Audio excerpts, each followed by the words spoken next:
शुरू से ही आपके घर में मतलब वो कला का माहौल रहा है, इसको आप कैसे याद करते हैं? मुझे बहुत सारी चीज़ों के लिए छूट थी अपने घर से, जो बाकी परिवारों में मेरे दोस्तों को नहीं थी। तो एक बात बताइए, आपके भीतर जो सिनेमा जागा वो कब जागा और कैसे जागा? मैंने अपने दोस्तों को एक दिन, मैं थोड़ा सा, मुझे मानते बहुत रहे मेरे दोस्त, तो मैंने उनको एक कहा कि यार सुनो, हम लोग ना फिल्म बना सकते हैं। तो उन्होंने कहा कैसे?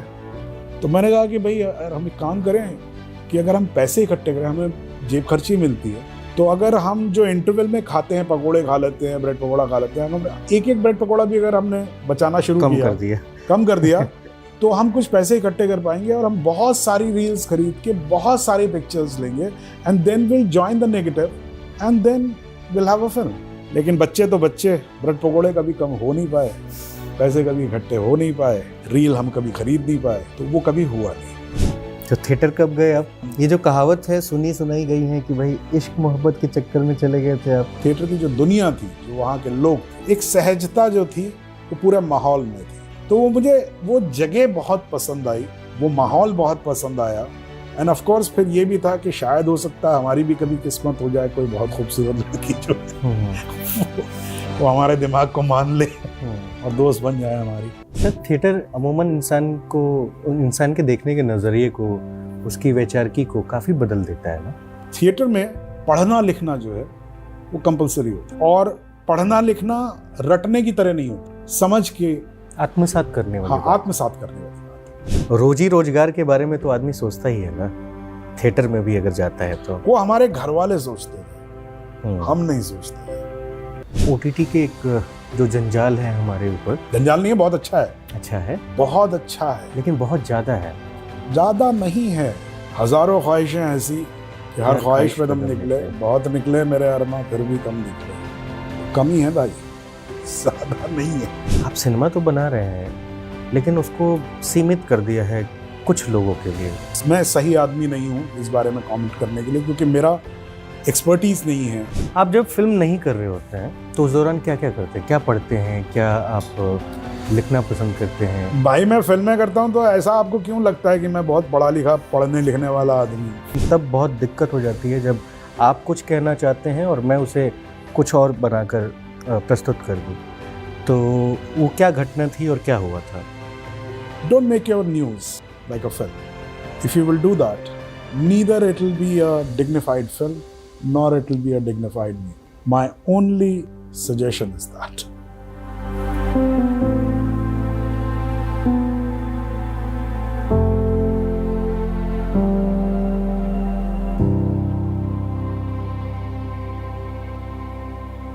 नमस्ते, मेरा नाम अनिल शारदा है। आप मुझे फिल्मोर पर देख रहे हैं। ये मेरा शो है सिनेमा कैफ़े में। जो हमारे मेहमान हैं वो सौरव शुक्ला जी हैं। बहुत बहुत धन्यवाद सर, हमें समय देने के लिए, हमसे बातचीत करने के लिए। थैंक यू सो मच, बहुत अच्छा लगा आपने बुलाया। मैं जब थोड़ा बहुत खंगाल रहा था, देख रहा था, तो मुझे बहुत अच्छा लगा कि मैं इस पहलू पे जाके बात करूं कि आपके जो पिताजी थे वो आगरा घराने के गायक हुआ करते थे, और आपकी माता जी जोगमाया भारत की पहली तबला वादक थी जी। शुरू से ही आपके घर में मतलब वो कला का माहौल रहा है। इसको आप कैसे याद करते हैं, और अगर इसको बताना चाहें, समझाना चाहें उन लोगों के लिए भी जो नए फिल्मों में आ रहे हैं, अपने अपने जीवन को तराशने के लिए, नए नए सपने लेकर के, उनके लिए भी एक अच्छी सीख बन जाती है कई बार। नहीं, सीख तो मालूम नहीं, लेकिन हाँ, अगर आप कह रहे हैं कि मैं अगर अपने बचपन को याद करूँ, तो एक बच्चा, एक आदमी जो है अपने बचपन के दिन, उस बच्चे को कैसे याद करता है, तो मुझे ऐसा लगता है कि बहुत सुखद था मेरा बचपन। सुखद इसलिए था क्योंकि जहाँ तक मुझे अपनी इमेज याद है, घर की इमेज याद है, हंसी का बड़ा महत्व था। मुझे ऐसा रोना धोना टाइप का नहीं देखने को ज़्यादा मिला।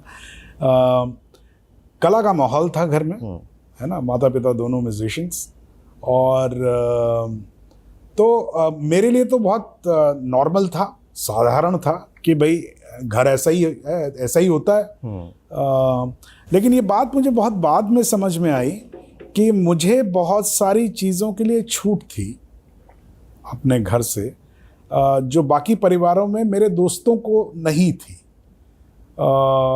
जैसे कला का जो स्थान था हमारे घर में, क्योंकि वही मेन प्रोफेशन था, तो it was a serious thing.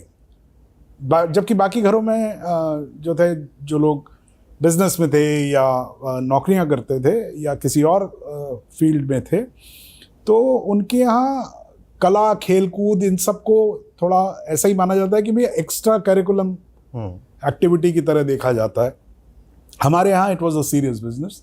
जैसे कि अगर किसी स्पोर्ट्समैन के घर में अगर आप बच्चे को पूछेंगे तो बच्चा अगर खेलने जा रहा है तो ऐसा नहीं कि कहाँ खेलने जा रहे हो, पढ़ाई करो, ऐसा नहीं है, क्योंकि खेल जो है वो मुख्य धारा की चीज़ है। उसी तरीके से हमारे यहाँ भी था। तो मुझे प्रोत्साहन ही दिया गया। जब भी मैंने कला के क्षेत्र में जो भी करना चाहा, मैं पहले बचपन में पेंटिंग करता था, तो मुझे बहुत प्रोत्साहन दिया गया। मैं एक समय था जब मैं बहुत छोटा था, तब मुझे लगता था कि मैं शायद बड़ा होकर पेंटर ही बनूंगा। फिर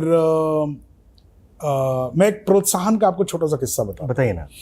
तो मैं शायद 6ठी क्लास में था, 6th स्टैंडर्ड में, हिंदी का जो एक वीकली टेस्ट होते हैं जैसे, है ना, तो ऐसा कोई टेस्ट था। उसमें एक ऐसे लिखने के लिए आया था, निबंध आया था लिखने के लिए कि मेरा सपना, ऐसे करके एक आया था।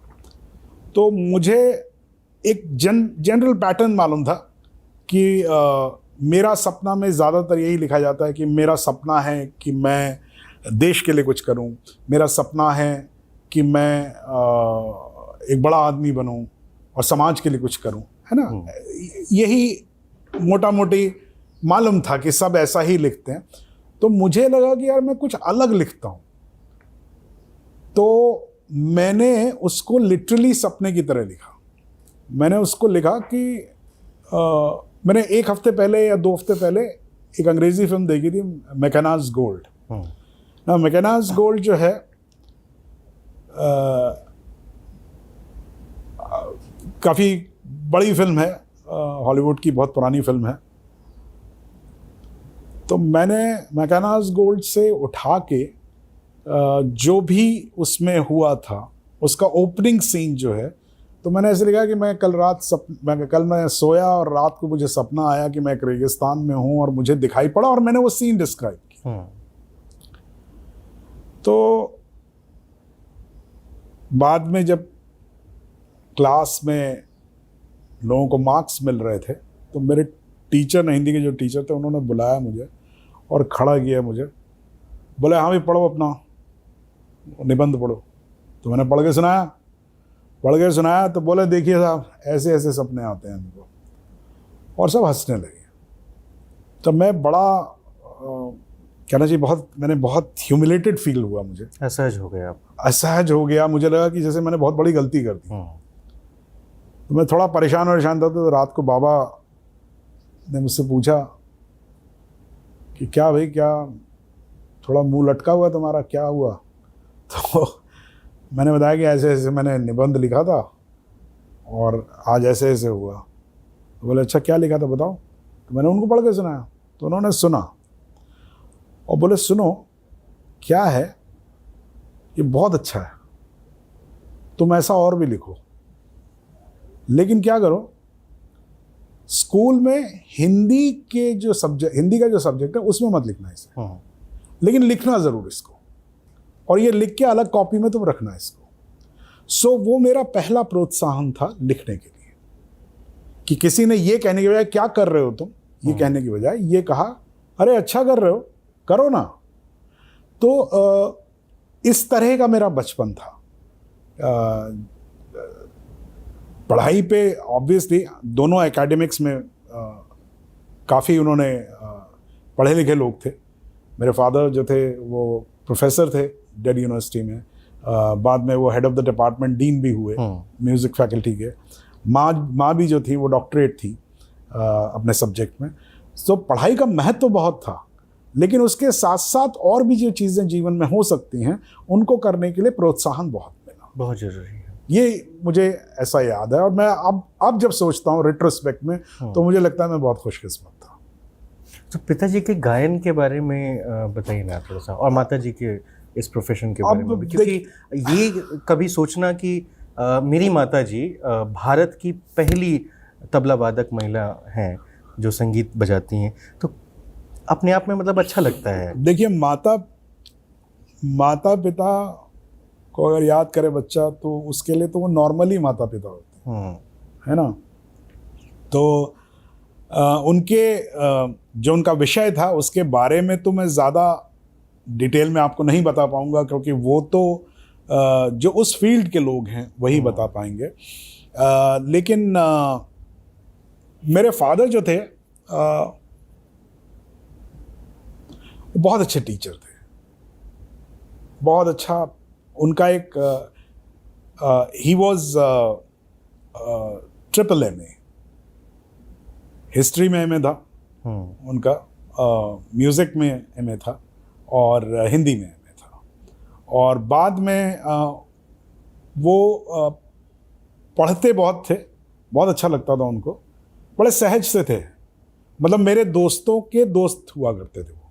तो मैं छोटा बच्चा था, तो जो मेरे दोस्त होते थे वो उनसे भी बात कर लेते थे और बहुत सहजता से बात कर लेते थे। तो जब मुझे याद है, एक समय था मेरे फादर एक रिसर्च कर रहे थे, तो उसमें कुछ फारसी बुक्स का कुछ रेफरेंसेस थे। तो मेरे फादर ने कहा, यार मैं फारसी क्या डायरेक्ट, मैं ट्रांसलेशन नहीं पढ़ना चाहता, मैं डायरेक्ट फारसी पढ़ना चाहता हूँ।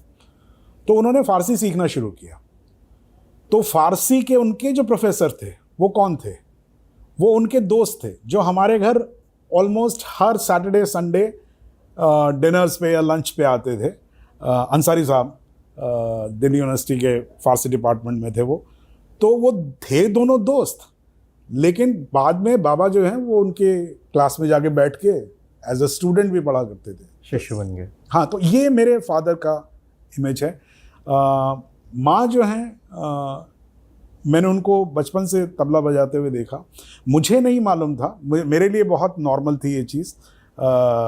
तो जब मैंने पहली बार या पहली बार नहीं कहूँगा, लेकिन जब भी मैंने बाहर में जाता था और मैं मर्द लोगों को तबला बजाते हुए देखता था, तो मुझे लगता था ये कैसा आदमी है यार, ये क्या तबला बजा रहा है?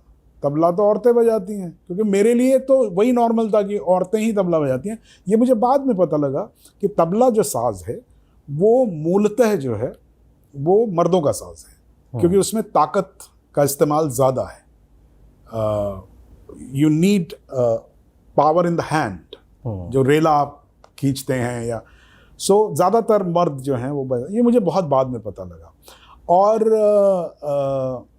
माँ जो थी, उन्होंने डॉक्टरेट की थी, तबले के ऊपर रिसर्च की थी उन्होंने, और बाद में उनको प्रथमा करके एक अवार्ड है, जो हिंदुस्तान में जो महिला जो पहली वादक थी, जैसे सरोद की कौन थी या किसी और वायलिन में कौन थी, उसी तरीके से माँ जो थी वो प्रथमा का उनको अवार्ड मिला था। तो she was recognised as the first lady tabla player. और वो हिंदुस्तान का, हम लोग कहते हैं हिंदुस्तान का तबला प्लेयर, लेकिन वो तो दुनिया का ही पहला हुआ, क्योंकि तबला जो है वो हिंदुस्तान में ही बजता है, वो चाइना में तो बजता नहीं है जी, है ना जी। तो ये उन दोनों की यादें हैं। बाबा जो थे वो अपनी धुन में रहते थे, उनको बातें करने का शौक था, और मेरे ख्याल से वो चीज़ मुझे बहुत उनसे ही मिली है, क्योंकि मैं भी बोलते बोलते बस बोलता ही रहता हूँ। फिर मैं जब तक आप दूसरा सवाल नहीं पूछेंगे मैं नहीं, लेकिन बोलता ही रहूँगा। अच्छा सर, मेरे इंटरव्यू में ये होता है कि मैं बस एक सवाल पूछता हूँ और फिर माइक आपको जितनी देर बोलना है, नो इंटरप्ट। माइक थामने में तो मतलब हमेशा ही तैयार रहते हैं। तो एक बात बताइए, आपके भीतर जो सिनेमा जागा, हाँ, वो कब जागा और कैसे जागा? तो सिनेमा कब जागा, कैसे जागा, ये तो इसका कोई एक दिन तो होता नहीं है। There is no tipping point. बचपन से माँ बाबा को बहुत शौक था फिल्में देखने का। हमारा जो घर का यूनिट है वो ऐसा है, माँ बाबा और मेरा बड़ा भाई और मैं, तो हम 4 लोग ही थे। और दिल्ली में रहते थे, माँ आसाम से थी और बाबा लखनऊ से थे।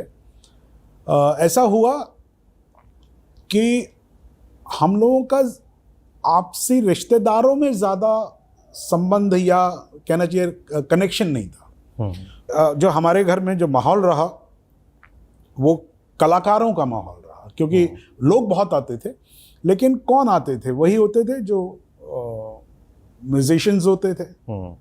और उसमें आप इस बात पे नहीं बुलाते कि भाई ये मेरी जाति के हैं या मेरे धर्म के हैं, या आप इस बात पे बुलाते हैं कि वो कौन अच्छा गाते हैं, आप किसको पसंद करते हैं, कौन आपको पसंद करता है ना। तो ये माहौल था और माँ बाबा को बहुत शौक था फिल्में देखने का। हर हफ्ते संडे के दिन छुट्टी होती थी, दोनों यूनिवर्सिटी में काम करते थे, छुट्टी होती थी, तो संडे के दिन हम लोग सुबह मॉर्निंग शो में एक अंग्रेजी फिल्म देखा करते थे, क्योंकि मॉर्निंग शो में इंग्लिश फिल्में दिखाई जाती थी। और जो भी नई रिलीज होती थी हम लोग शाम को हिंदी एक फिल्म देखते थे। तो कुछ 8 फिल्में तो हो ही गई, है ना। तो उसके दौरान मैंने बहुत सारी फिल्में देखी, तरह तरह की फिल्में देखी। मैंने 10 कमांडमेंट्स देखी, अंग्रेजी में जो देखी 10 कमांडमेंट्स देखी, बेन हर देखी, है ना,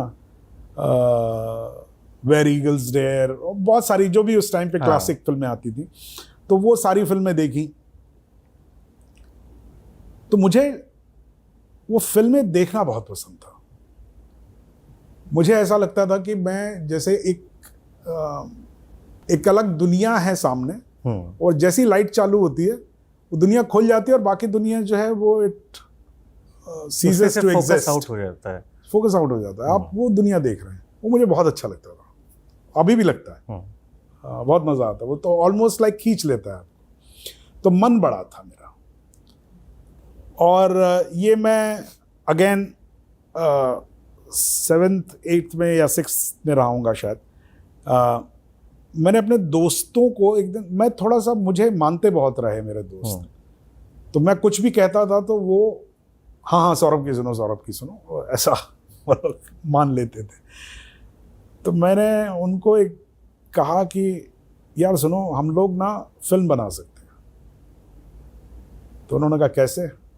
अब ये दिल्ली की बात है, जिसका कोई लेना देना, उस समय में तो कोई लेना देना नहीं था। और ये बच्चे 7वीं 8वीं के हैं? हाँ ऐसे ही हैं, मतलब 6ठी से 7वीं 8वीं तक जो भी रहे होंगे हम लोग जिस भी क्लास में।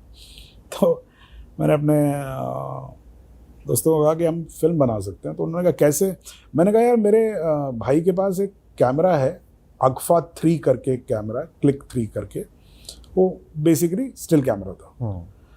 तो थोड़ा बहुत मेरे को थोड़ा सा मालूम था कि फिल्म क्या होती है। It's a series of negative shots, series of shots, जिसमें आप जब वो मोशन, उसका मोशन अलग होता जाता है, और जब आप उसको एक प्रोजेक्टर से निकालते हैं, so then you see the motion which is actually 24 frames per second. ये नहीं मालूम था मुझे, 24 वाला नहीं मालूम था, लेकिन इतना मालूम था कि हाँ कुछ पिक्चर्स होती हैं जिनको अगर प्रोजेक्टर से निकाला जाए तो it will start moving, that much I knew. तो मैंने कहा कि भाई यार हम एक काम करें कि अगर हम पैसे इकट्ठे करें, हमें जेब खर्ची मिलती है तो महीने की, तो अगर हम जो इंटरवल में खाते हैं, पकोड़े खा लेते हैं, ब्रेड पकोड़ा खा लेते हैं, अगर एक ब्रेड पकोड़ा भी अगर हमने बचाना शुरू किया, कम कर दिया तो हम कुछ पैसे इकट्ठे कर पाएंगे, और हम बहुत सारी रील्स खरीद के बहुत सारी पिक्चर्स लेंगे, and then will join the negative, and then will have a film. And this logic worked, everybody bought the logic, and it became for us children, it became a secret mission कि हम किसी को बता नहीं रहे हैं, लेकिन हम अचानक एक दिन जो है वो फिल्म लेके आएंगे, एंड देन जो भी है आपका, जो भी आइडिया होता है फेम का, जो भी, तो वो हम लोगों ने सोचा। लेकिन बच्चे तो बच्चे, ब्रेड पकोड़े कभी कम हो नहीं पाए, पैसे कभी इकट्ठे हो नहीं पाए, रील हम कभी खरीद नहीं पाए, तो वो कभी हुआ नहीं। एंड थैंक गॉड नहीं हुआ, क्योंकि अगर हमने किया होता तो हमें समझ में आता कि भाई ऐसे फिल्म नहीं बनती है। वो एक स्ट्रेट मोशन में शूट करना होता है आपको, और उसके लिए अलग कैमरा चाहिए होता है, not a still camera. But ये बात मैं अक्सर कहता हूँ कि, एंड थोड़ा सा मैं डाइवर्ट होकर आपको कहता हूँ, ये मैंने कहीं पढ़ा था, एक किसी बहुत बड़े साइंटिस्ट ने कहा था कि there is absolutely nothing you can imagine which is not possible. It is actually not possible to imagine something impossible. और उसने उसका एग्जाम्पल दिया था, उसने कहा था कि अगर मैं आपको एक पेंसिल और पेन दूं and I want you to draw an image which does not exist in this universe, you will not be able to draw it. आप जो भी ड्रॉ करेंगे, you will find that image somewhere in the universe, sooner or later. Because हमारा scientifically उसका जो उनका analysis था, उन्होंने कहा था कि we are so wired with the universe that we cannot think beyond it.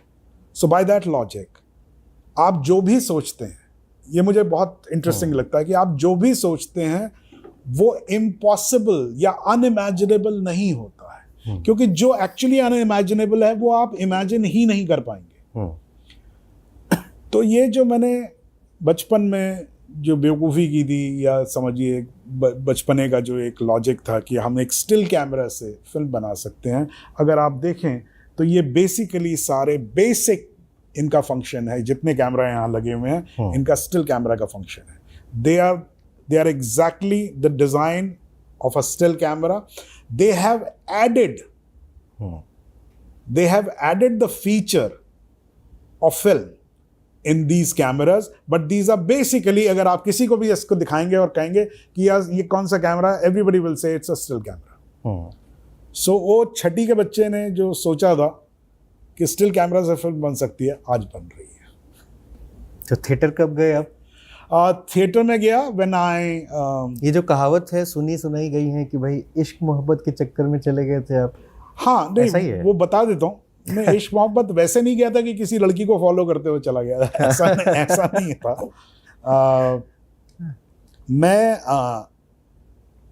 तो ये इसी से जुड़ा हुआ है कि हमने जब ये फिल्म बनाने का, तो दोस्त हम लोग आज भी दोस्ती हैं, सब लोग वही सेम ग्रुप है, कोर ग्रुप वही है। तो हम लोगों ने बहुत साल कोशिश की कि यह सपना रखा कि अब बनेगा, नहीं बना। फिर बाद में समझ में आया कि फिल्म ऐसे नहीं बनती है। तब तक वीडियो आ चुका था, उसका एरा आ गया था वीडियो, लेकिन वीडियो कैमरा बहुत महंगा मिलता था। तब बहुत महंगा मिलता था और हम लोग तो सोच ही नहीं सकते थे। वो प्रॉपर वीडियो कैम हुआ करते थे, शायद बड़े हुआ करते थे। हाँ, तो मुझे जब मैं कॉलेज में आया था, तो मेरे एक दोस्त ने मुझे कहा था कि यार, उसने लॉजिक दिया, उसने कहा कि यार सौरभ, ऐसा हम लोग फिल्म बनाना चाहते हैं, लेकिन अभी नहीं बना पा रहे क्योंकि ना पैसे हैं ना कैमरा है। तो अगर हम थिएटर करें तो थिएटर में कहानी भी होती है, डायलॉग भी होता है, एक्टिंग भी होती है, सारी चीज़ें होती हैं। तो अगर हम उसको प्रैक्टिस कर लें उसमें, तो जिस दिन पैसे आएंगे हम फिल्म बना पाएंगे। और ये लॉजिक मुझे समझ में आया। मैंने कहा हाँ, ये बात तो ठीक है, ये है तो सही। तो मैंने दोस्तों को कहा कि भाई हमें थिएटर करना चाहिए। अच्छा, ये एक अजीब सी बात है, मैं कला के परिवार से हूँ, लेकिन मैंने नाटक नहीं देखा था। मैंने म्यूजिक प्रोग्राम्स बचपन से देखे थे, मैंने थिएटर नहीं देखा था। तो जब मैंने दोस्तों को कहा कि भाई आप नाटक करेंगे, तो सब तैयार हो गए। तो मैंने कहा कल रिहर्सल, कल चलेंगे, रिहर्सल करेंगे, एक पार्क में चलेंगे। दिल्ली को जानते हो तुम? हाँ। तो दिल्ली यूनिवर्सिटी में बाउंटा करके एक जगह है, रिज, जो है ना, तो रिज में, मैंने कहा रिज में चलेंगे, वहाँ पर हम रिहर्सल करेंगे। आ गए सब लोग। अब आ गए, बुलाया तो मैंने था, अब सब एक दूसरे की तरफ देख रहे हैं, शुरुआत कौन करे? तो मैंने कहा हाँ भाई, क्या करना है? बोले तुम बताओ, तुम ही ने कहा नाटक करेंगे, तो तुम ही बताओ कैसे होता है नाटक। तो मैंने कहा हाँ। तो मैं ये कह नहीं पाया कि नहीं मुझे आता नहीं। तो मैंने कहा कि ऐसा है, सबसे इम्पोर्टेंट चीज़ क्या होती है थिएटर में? तो बोले, किसी ने कहा कहानी होती है, किसी ने कहा एक्टिंग होती है। मैंने कहा ना, सबसे इम्पोर्टेंट चीज़ होती है ऑडियंस। और ये मैंने सिर्फ इसलिए कहा था क्योंकि मुझे सबसे अलग कोई एक बात कहनी थी। तो मैं बोले तो मैंने कहा, तो ये मुझे आज भी याद है, मैंने अपने जीवन का जो पहला सीन ब्लॉक किया था वो ऐसे था कि तुम और मैं खड़े हैं और हम दोनों एक दूसरे से बात कर रहे हैं, लेकिन बात हम ऐसे नहीं करेंगे, बात हम वहाँ देखेंगे। और भाई तुम तो आए नहीं कल आप तो इंटरव्यू देते नहीं हैं, तो हम एक दूसरे की तरफ ना देख के ऑडियंस की तरफ हमने करके किया। But something was of and I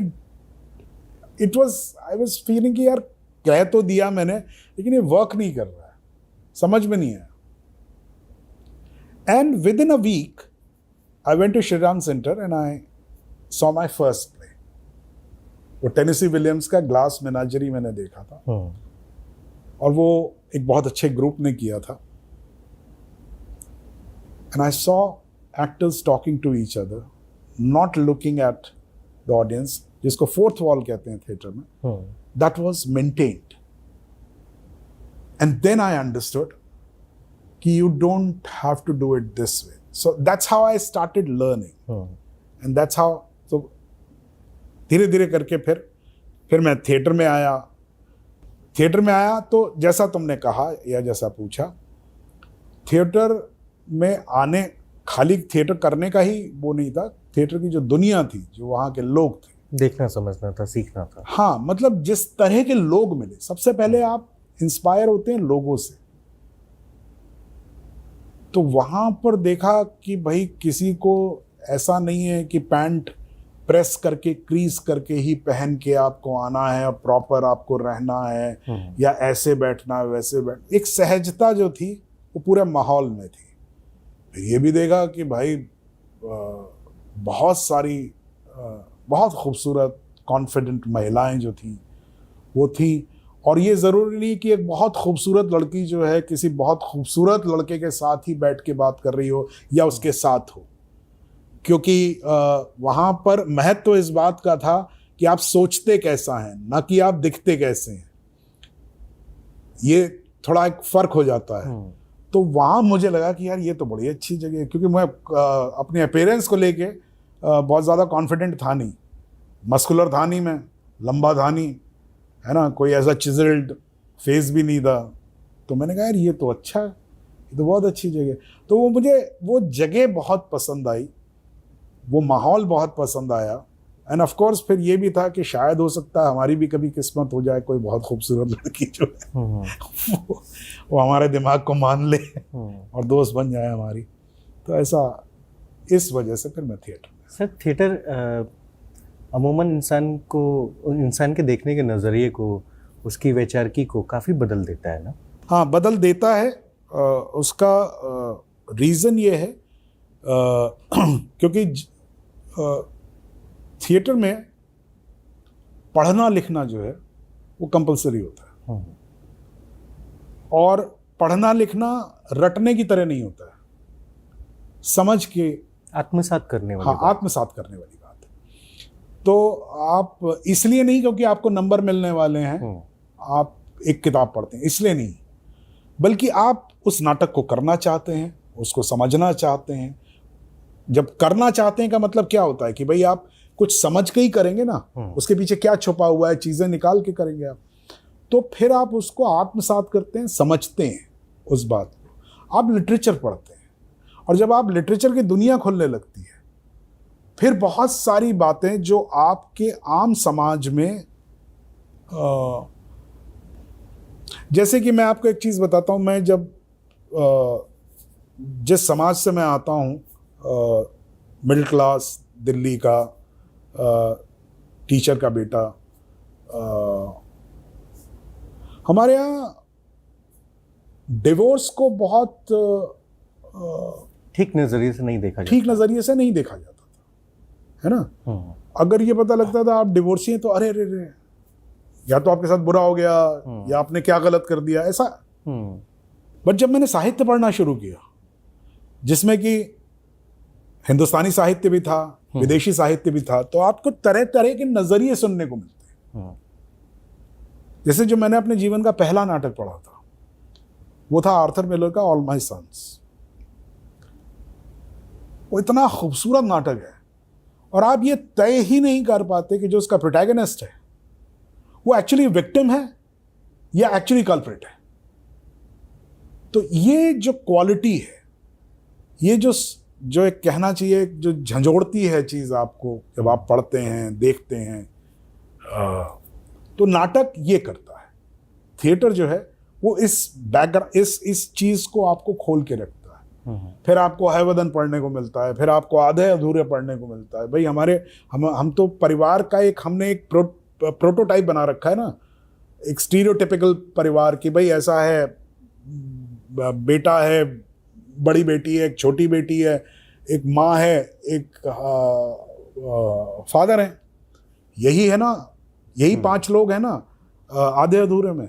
लेकिन वो जिस नजरिए से देखता है, फिर वो किस तरीके से उसके खालीपन को देखता है, उसकी फ्रस्ट्रेशन को देखता है, लेकिन साथ साथ उसके जीवन को देखता है। तो ये सब चीजें जो हैं फिर आपको धीरे धीरे आपको समझ में आना शुरू होता है। तो ये आपके नजरिए को बदल देता है या पॉलिश करता है या उसको खोलता है, ऐसा कह सकते हैं। तो आप मान लीजिए अब दिल्ली में ही थे, थिएटर गए तो थिएटर की दुनिया ही एकदम अलग जी। बहुत सारे नए लोग मिल रहे हैं, दूर दूर से आ रहे हैं, सबके एक सपना है।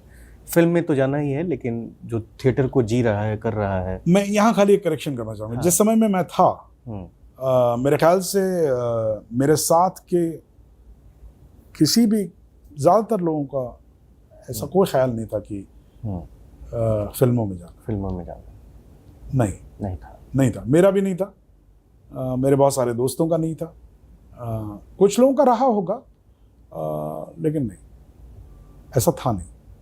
ये था कि हाँ, जो अभी कर रहे हैं ये ऐसा लगता था हमें कि बहुत बड़ी चीज़ है, बड़ी चीज़ कर रहे हैं हम, और जीवन का क्या होगा मालूम नहीं, लेकिन जो है अच्छा है, ऐसा ही चलेगा। ये फिल्म वाली बात जो आई है, जिसमें बहुत सारे लोग, मेरे समय के बहुत सारे लोग जो थे वो शिफ्ट हुए मुंबई में हमारे साथ ही। मनोज और मैं तो एक साथ ही आए थे। अच्छा। मुंबई एक ही ट्रेन से? हाँ, एक ही ट्रेन से नहीं, खाली हम लोगों ने डिसाइड किया था। हम लोगों ने पहले बात की थी, फिर हम लोगों ने एक कमरा लिया था। We were actually roommates. तो वो हुआ था बैंडिट क्वीन की वजह से। हाँ। क्योंकि बैंडिट क्वीन में हम लोग सब फिल्मों में काम कर चुके थे। तो फिर इच्छा हुई थी, जैसे मेरी इच्छा थी कि मैं फिल्में बनाना चाहता था, मुझे ऐसा मन था। तो लेकिन शेखर ने मुझे बुलाया, तो हम लोग, लेकिन पहले से ऐसा नहीं था, नाटक करते वक्त बिल्कुल ऐसा ख्याल नहीं था कि नहीं हमें फिल्मों में जाना है। सॉरी, मैंने आपका क्वेश्चन बीच में रोक दिया था। नहीं, कोई दिक्कत नहीं है। मैं तो सुनने के लिए ही बैठा हूँ। हाँ, गजराज राव जी भी थे साथ में? हाँ, बैंडिट क्वीन में थे, तो उसी दौरान मुलाकात हुई थी। फिर वो एक्ट 1 में थे, मनोज के साथ थे। हाँ, मनोज, पीयूष, ये सब लोग साथ में थे। तो गजराज से मेरी मुलाकात वहाँ भी थी, और फिर गजराज यहाँ आए। गजराज शुरू में एडवर्टाइजिंग में थे काफ़ी लंबे समय, सुजीत के साथ थे, सुजीत सरकार के साथ थे। फिर उन्होंने खुद की अपनी प्रोडक्शन कंपनी खोली, and plus we acted. He didn't act initially so much, but then I think he got his big break with the film, जिससे गजराज राव हो गया। हाँ। नहीं, कल मेरी लंबी चर्चा हुई उनसे। हाँ, तो वो भी याद कर रहे थे आपको। हाँ, तो मतलब मेरा सवाल उसमें ये था कि रोजी रोजगार के बारे में तो आदमी सोचता ही है ना, थिएटर में भी अगर जाता है तो। वो हमारे घर वाले सोचते थे, हम नहीं सोचते थे। मतलब वो चिंता घर वालों को थी। सच में मेरे पेरेंट्स को इस बात की चिंता थी कि हमारा बच्चा करेगा क्या, आगे जाके करेगा। हालांकि वो खुद आर्टिस्ट थे, लेकिन उनको मालूम था क्योंकि कला के क्षेत्र में जो एक अनसर्टनिटी होती है, तो वो चिंता वो करते थे, लेकिन मैंने कभी नहीं की। मुझे लगता था हो जाएगा यार। ऐसे आपको लगता है उस वक्त कि जीवन ऐसे ही चला जाएगा, ऐसे ही एक अल्लाह तरीके से आप किसी दोस्त के घर चले जाएंगे, उसके घर चले जाएंगे, वहाँ खाना खा लेंगे, है ना, नहीं तो कभी भूखे रख लेंगे, थोड़ा किल्लत होगी, थोड़ा कभी उधार हो जाएगा, कभी कुछ हो जाएगा, कभी हम किसी को उधार दे देंगे। ऐसे ही आप ऐसा ही सोचते थे। मतलब जो जिस माहौल में मैं रहा वो ऐसा ही माहौल था। हाँ, ये मैं मानता हूँ कि अब ये चीज़ बदल गई है, क्योंकि the money is so much in your face now that you can't afford to think like that. You really have to think, यार करूँगा क्या मैं। भाई देखिए, मैं और मनोज जब यहाँ आए थे तो हमने डीएन नगर में कमरा किराए पे लिया था, उसका साल भर का किराया हमने दे दिया था।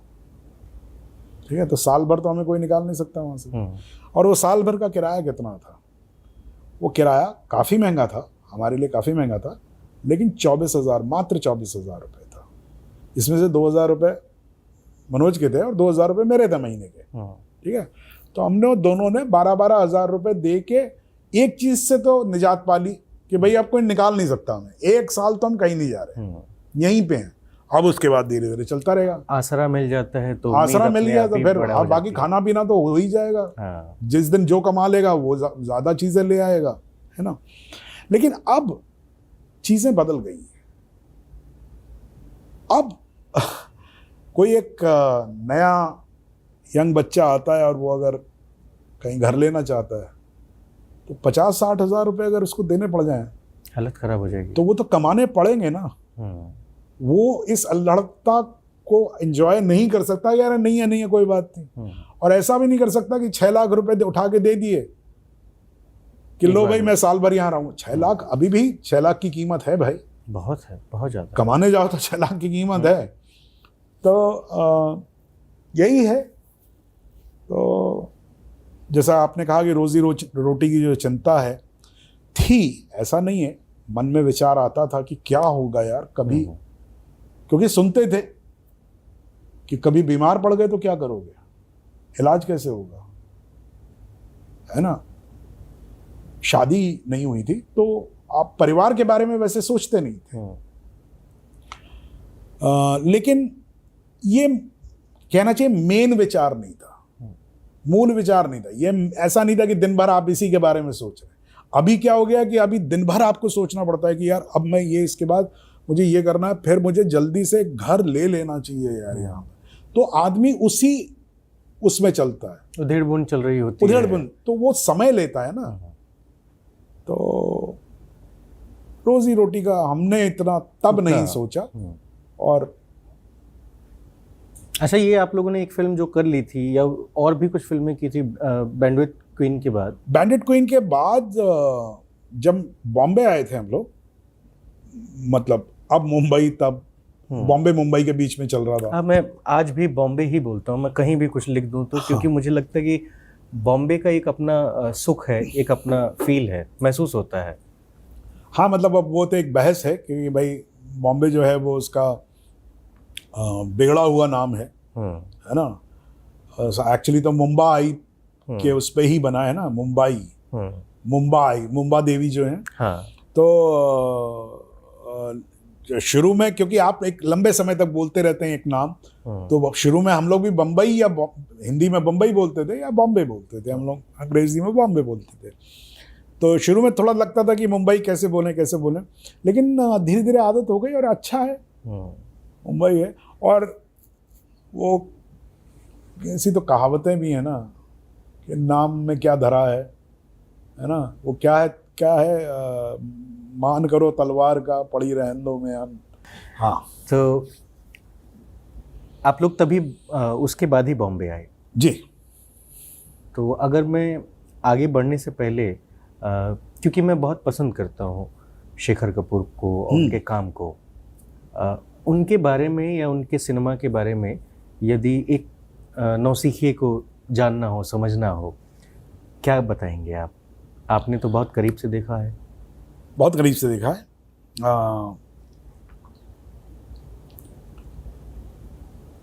शेखर का बहुत बड़ा महत्व है मेरे जीवन में।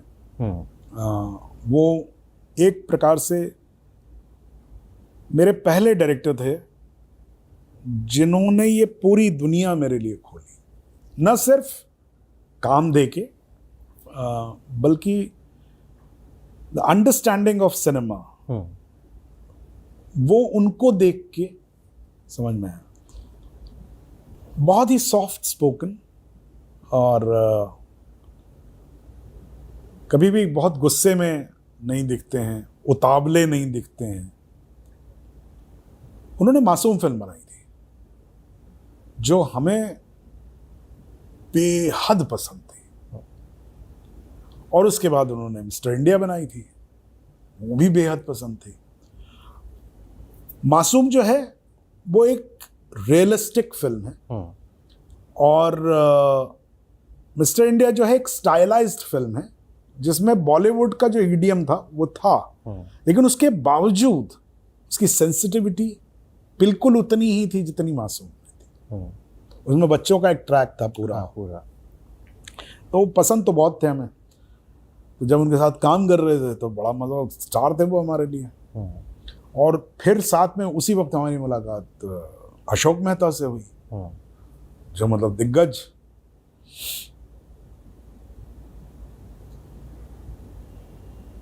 कुछ छोटी छोटी चीजें जो शेखर ने, उसने बहुत लोगों को कहा होगा, बहुत सारी चीजें कही होंगी, मुझे जो याद है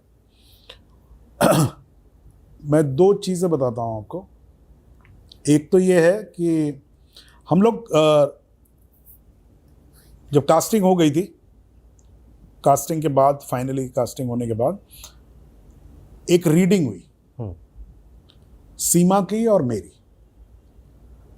एक सीन था जिसमें कैलाश और सीमा का एक जो ओपनिंग सीन है, एक्चुअली वो साइकिल पे जो सीन है, सीमा विश्वास ओके। हाँ, क्योंकि वो मेन कर रही थी ना, उसमें बैंडिट क्वीन कर रही थी। तो फूलन और कैलाश का एक सीन है, तो पढ़ने के लिए कहा, तो इंटरेस्टिंग सा लिखा हुआ सीन था, उसमें थोड़ा पंचेस थे, तो हम लोगों ने बहुत अच्छे से उसको पढ़ा और सब लोग बहुत हंसे। बाद में शेखर सब चले गए तो शेखर ने हम दोनों को बिठाया, बोले कि देखो क्या है, तुमने इतना अच्छा किया, इतना साफ किया है कि मैं इसको कहीं से भी देखूं मुझे दिखाई पड़ जाएगा। मैं अगर इसको थिएटर में 50वीं सीट से भी देखूंगा ना तो मुझे समझ में आ जाएगा कि ये सीन क्या है। तो कहना अगर क्या है, मुझे अगर 50वीं सीट पे समझ में आ गया ना सीन, तो कैमरा मैं वहीं रखूंगा, मैं वहीं से देखूंगा। कहना जब मुझे थोड़ा कुछ छुपा हुआ होगा उसके अंदर तो मुझे और ध्यान से देखना पड़ेगा, तो मैं फिर कैमरा उठा के मिडिल सीट पे होऊंगा। कहना उसके बाद भी अगर मुझे लग रहा है कि यार ये कह तो ये रहे लेकिन कुछ और बात है इसमें जो छुपी हुई है, तो मैं और पास मैं स्टेज पे आ सकता हूं। और कहने लगे मेरे पास कैमरा है, अगर आप अपना चेहरा भी घुमा लेंगे ना तो मेरे पास ये चॉइस है कि मैं कैमरा लेके दूसरी साइड पे चला जाऊंगा। एंड दैट इज की in cinema acting. You don't show everything. कहते हैं ना कि लाउड हो गया, जिसको कहते हैं ना अक्सर लोग एक नॉर्मल भाषा में जिसको कह देते हैं अरे बड़ी लाउड परफॉर्मेंस है। लाउड परफॉर्मेंस क्या है? वो लाउड परफॉर्मेंस यही है, आपने इतना जोर से किया उसको कि भाई अगर हम और आप बैठ के इस आवाज में बात कर रहे हैं और मेरी आवाज तो बहुत दूर तक जा सकती है, मैं वो सामने की बिल्डिंग की खिड़की वाले से भी बात कर सकता हूं, तो मैं उस आवाज में आपसे बात नहीं करूंगा ना।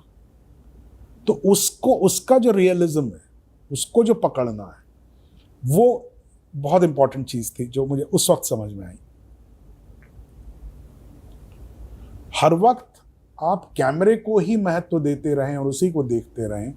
जैसे कि ये इंटरव्यू बड़ा अजीब सा, ये बिल्कुल वैसे ही हो गया, सॉरी मुझे अचानक याद आया, ये बिल्कुल वैसे ही हो गया जैसा मैंने पहला जो ब्लॉकिंग करवाया था कि ऑडियंस अगर कैमरा, तो आप कैमरे की तरफ ही देख के बात कर रहे हैं। या सोचिए कितना अजीब सा लगेगा ये इंटरव्यू अगर मैं आपकी तरफ ना देख के कॉन्स्टेंटली यहाँ देख के बात करता रहूँ। हाँ।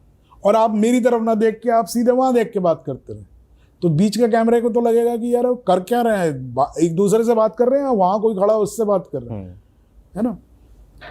तो एक ये बात। दूसरा, शेखर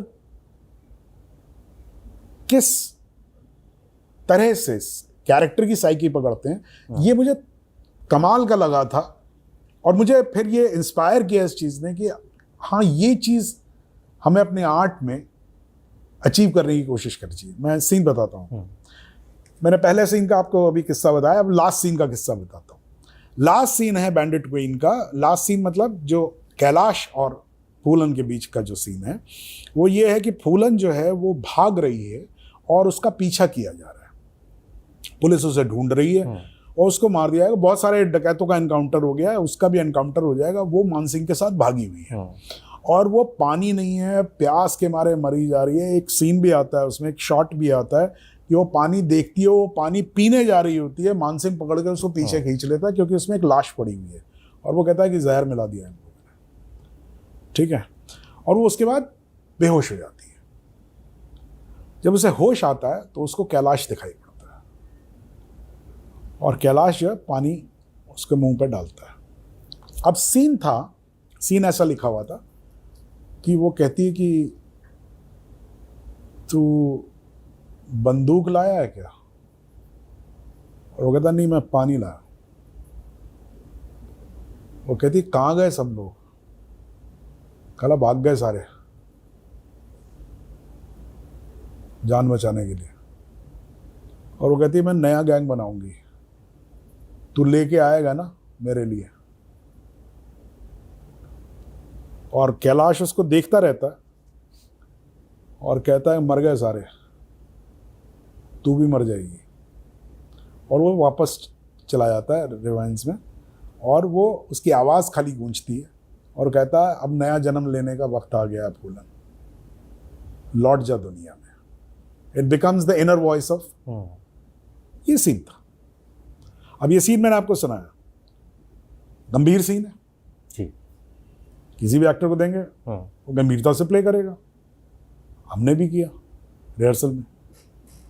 शेखर बोला एक बार और करके देखा। 3 4 5 बार उसने करवाया, ऐसे सोचता रहा। फिर बोला एक काम करो ना, तुम लोग इस सीन को हंसते हंसते करो ना। अब मैंने सीमा को देखा, सीमा ने मुझे देखा कि ये क्या बात हुई यार। ये तो एक ट्रिक होती है कि एक आर्ट में ऐसा कई बार किया जाता है और वर्क भी करता है कि अगर बहुत सैड सीन है, so you play a very soft nice music rather than a sad music. You play a happy soft music and suddenly it contrasts जो है। तो हमें लगा कि शेखर वो करने की कोशिश कर रहा है। तो शेखर ने देखा हम लोगों को, तुरंत समझ गया बात क्या है। बोला नहीं होल्ड ऑन। उसने कहा नहीं मैं ऐसे नहीं बोल रहा हूँ कि हंस के करो सीन, उसकी वजह है। मैंने कहा क्या सर क्या वजह है, क्यों भाई इस बात पे, इस जगह पे वो क्यों हंसेगी, मैं क्यों हंसूंगा।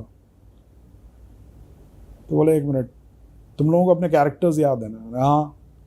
तो कहना तुम कौन हो, मुझसे पूछा। तो मैंने कहा भाई मैं कैलाश हूँ। कहना ये कौन है। मैंने कहा ये मेरी कज़न है फूलन, और ये भाग के आई थी, मेरे घर पे रही थी। बोले और तुम, क्या रिश्ता है तुम्हारा। कहना मैं हूँ तो कज़न, लेकिन एक्चुअली उससे प्यार करता है वो, उसके मन में है। कहना ठीक है, लेकिन कभी हुआ नहीं क्योंकि फॉरबिडन लव है। कहते हैं कि और फूलन से पूछा, मतलब सीमा से पूछा कि तुम्हारा क्या रिश्ता रहा है। कहना ये मुझे मालूम है कि ये मेरी तरफ आकर्षित है, प्यार करता है, लेकिन अच्छा है, भोला है, तो मैं इसको हमेशा इस्तेमाल करती रही हूँ, बुरे तरीके से नहीं कि चलना मेरे साथ चलना, एक दोस्त की तरह उसको इस्तेमाल करती। मैंने कहा तो शेखर ने कहा तो मतलब ये हुआ कि both of you know what is the chemistry between you, ठीक है। एंड वो क्यों प्यार करता है, प्यार में आपको याद क्या रहता है जब आप बहुत समय बाद मिलते हैं, वो पल जो आपने हंसते हंसते गुजारे थे, आप हंसे होंगे, तो आप फूलन हंसती है क्योंकि उस हंसी में वो उसको याद दिलाना चाहती है, मैं वही लड़की हूं, तुझे याद है मेरी हंसी, मैं वही लड़की हूं, तू बंदूक लाया है ना मेरे लिए, तो लोग लेके आएगा ना मेरे लिए। With her smile she is reminding you, she is reminding Kailash that I am that woman who you loved. I said, that's really unbelievable. That was really nice. But why am I laughing?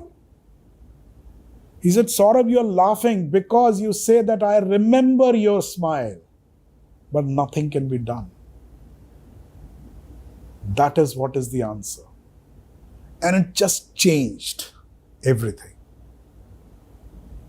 It suddenly made me feel कि आप ऐसे भी सोच सकते हैं और ऐसे आप गहराई में जा सकते हैं। दिस इज शेखर फेर। पर जो भी कहिए, इस पूरी फिल्म में चाहे कोई भी कैरेक्टर रहा हो, वो जीवंत करता था, वो सब भूल नहीं सकते आप देख के। फिल्में बनती हैं, कंटेंट बहुत सारा क्रिएट हो रहा है आज के दौर में, आप भूल जाते हैं, चुनाव नहीं कर पाते। इसमें बहुत बड़ा हाथ शेखर का था। The way he handled the film, the way he shot the film.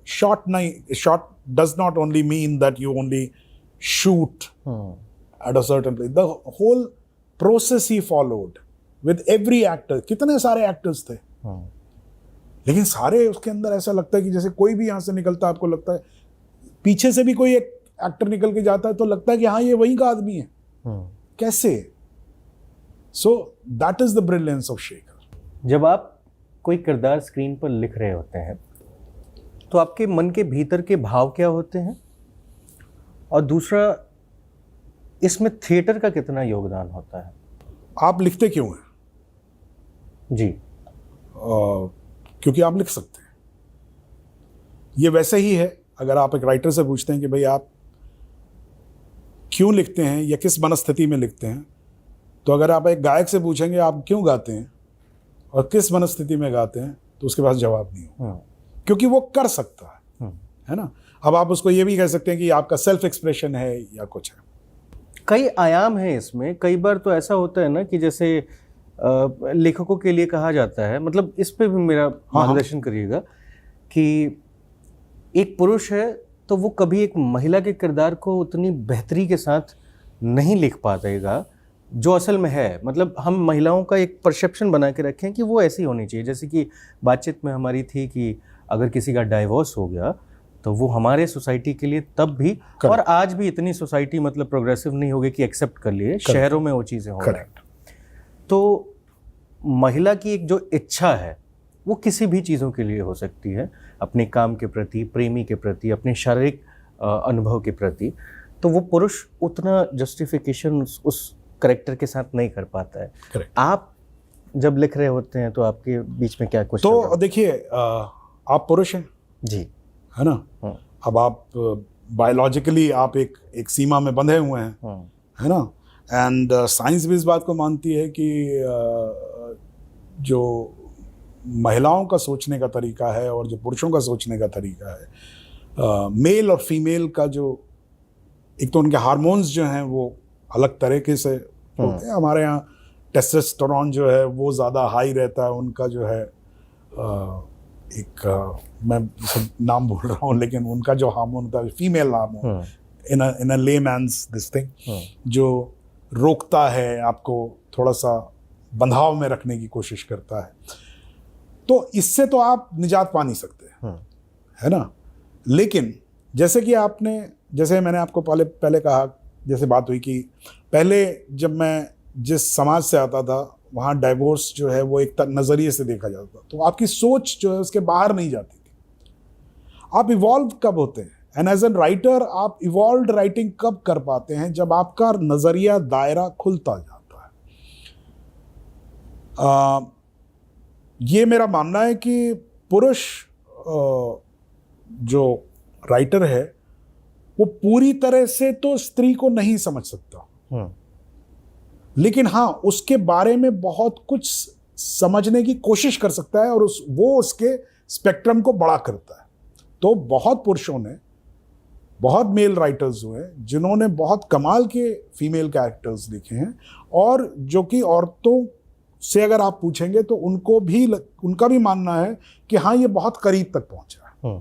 लेकिन वही इसीलिए एक फर्क होता है कि एक महिला फिल्म मेकर जो है वो जब एक फीमेल सब्जेक्ट पे फिल्म बनाती है तो उसमें वो जो चीज़ें नेचुरली सोच पाती है उसके लिए एक मेल डायरेक्टर को ज़्यादा मेहनत करनी पड़ती है, क्योंकि उसका अपना परसेप्शन है ना। और वो तो ये एक बात है।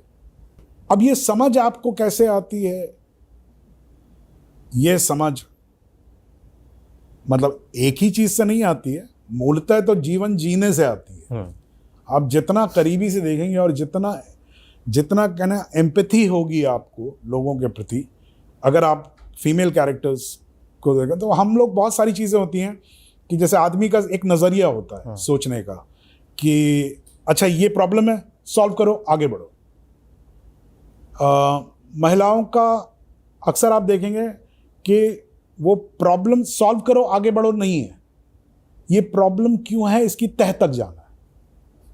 अब ये एक अलग नज़रिया है। तो आदमी जो है अक्सर इसीलिए कहता है कि जल्दी से थोड़ा डेस्परेट हो जाता है, थोड़ा सा इम्पेशेंट हो जाता है, कहना तो ख़त्म करो ना बात, आगे बढ़ो ना यार। ये नॉर्मल आदमी की लाइन है, ठीक है, महिलाओं का नहीं। लेकिन ये हुआ कैसे, ये होना तो नहीं चाहिए था, है ना। ये जो चीज़ है इसको अगर आप एम्पैथेटिकली, अगर कोई महिला आपसे बात कर रही है और अगर आप उसको समझने की कोशिश करें तो धीरे धीरे आपको वो नज़रिया दिखना शुरू होता है। मैं इस मामले में बहुत कमज़ोर हूँ, मैं थोड़ा जल्दी इम्पेशेंट हो जाता हूँ और मैं ये अपनी कमी मानता हूँ। इसलिए मैं अभी तक मेरे ख्याल से शायद उतने बेहतर फीमेल कैरेक्टर्स नहीं लिख पाया हूँ जितना मैं लिखना चाहता हूँ। तो क्या आपने कभी विचार किया कि ऐसा क्यों है मेरे साथ? इम्पेशेंट ना, because I am more male, I am more जो आदमी मुझे तुरंत समझ में आता है, कैरेक्टर तुरंत समझ में आता है कि हाँ ये ऐसे सोचता होगा, ऐसे सोचता होगा, ऐसे करता होगा, ये मुझे तुरंत समझ में आता है। महिला के लिए मुझे सोचना पड़ता है, ठीक है। फिर आप अपने अनुभव से, जिन महिलाओं से आप जीवन में मिले हैं, जिन लोगों को आपने देखा, आपने जो पढ़ा है, जो फिल्में देखी हैं, जो अच्छा काम जिसने आपको इंस्पायर किया, फिर उन सब के कहना चाहिए एक कलेक्टिवली उनसे आप एक कोशिश कर सकते हैं। तो ये ऐसा मेरा मानना है।